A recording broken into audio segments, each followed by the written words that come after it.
Today I begin a new life. Today I shed my old skin which hath too long suffered the bruises of failure and the wounds of mediocrity. Today I am born anew, and my birthplace is a vineyard where there is fruit for all. Today I will pluck grapes of wisdom from the tallest and fullest vines in the vineyard, for these were planted by the wisest of my profession who have come before me, generation upon generation. Today I will savor the taste of grapes from these vines, and verily I will swallow the seed of success buried in each.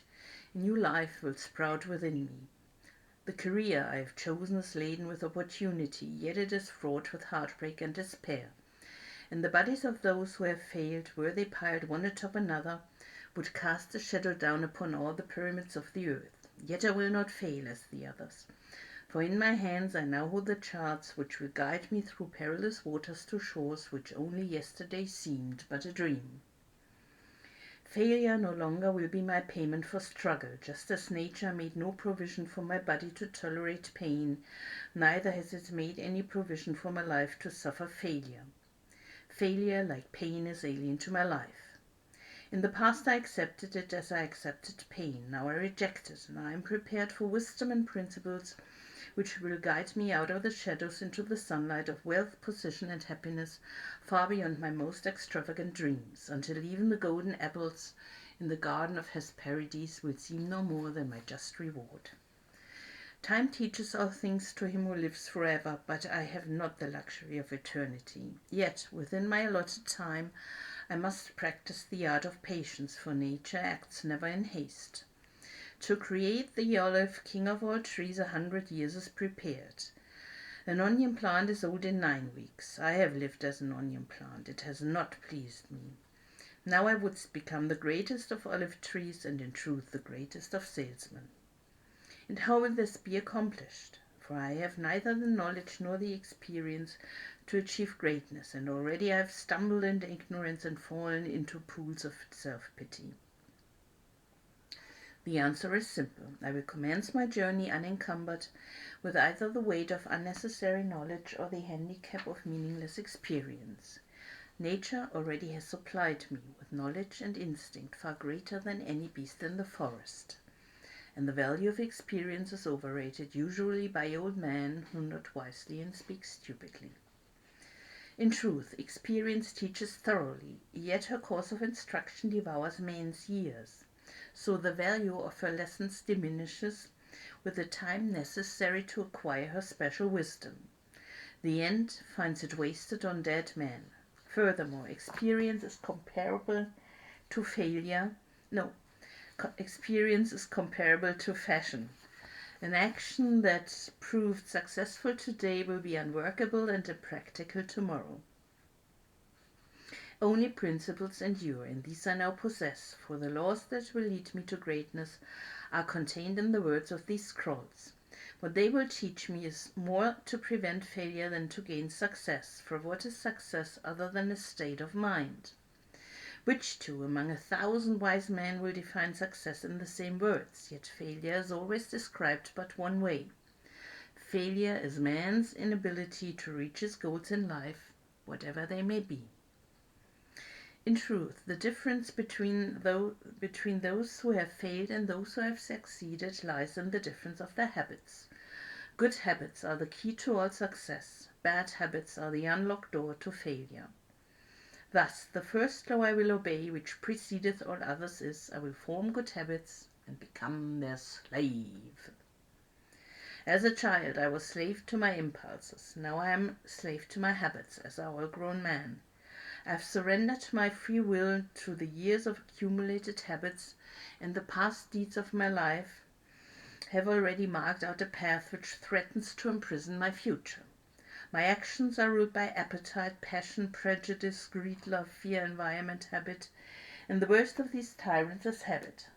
Therefore, if I must be a slave to habit, let me be a slave to good habits. My bad habits must be destroyed and new furrows prepared for good seed. I will form good habits and become their slave. And how will I accomplish this difficult feat? Through these scrolls it will be done, for each scroll contains a principle which will drive a bad habit from my life and replace it with one which will bring me closer to success, for it is another of nature's laws that only a habit can subdue another habit. So in order for these written words to perform their chosen task, I must discipline myself with the first of my new habits, which is as follows. I will read each scroll for 30 days in this prescribed manner, before I proceed to the next scroll. First I will read the words in silence when I arise, then I will read the words in silence after I have partaken of my midday meal. Last I will read the words again, just before I retire at day's end. And most important, on this occasion, I will read the words aloud. On the next day I will repeat this procedure, and I will continue in like manner for 30 days. Then I will turn to the next scroll and repeat this procedure for another 30 days. I will continue in this manner until I have lived with each scroll for 30 days and my reading has become habit. And what will be accomplished with this habit? Herein lies the hidden secret of all men's accomplishments. As I repeat the words daily, they will soon become a part of my active mind. But more important, they will also seep into my other mind, that mysterious source which never sleeps, which creates my dreams, and often makes me act in ways I do not comprehend. As the words of these scrolls are consumed by my mysterious mind, I will begin to awake each morning with a vitality I have never known before. My vigor will increase, my enthusiasm will rise, my desire to meet the world will overcome every fear I once knew at sunrise. And I will be happier than I ever believed it possible to be in this world of strife and sorrow.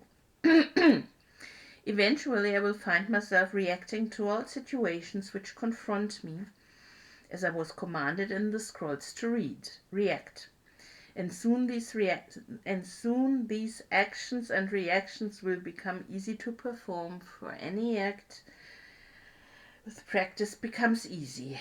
Thus a new and good habit is born.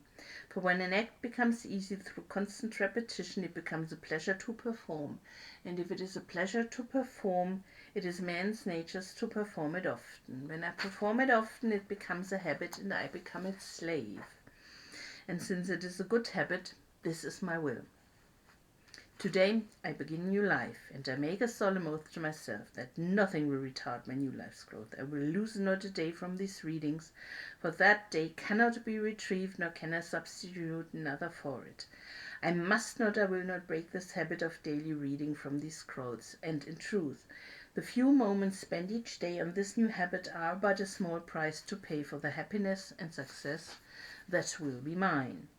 As I read and reread the words in the scrolls to follow, never will I allow the brevity of each scroll nor the simplicity of its words to cause me to treat the scroll's message lightly.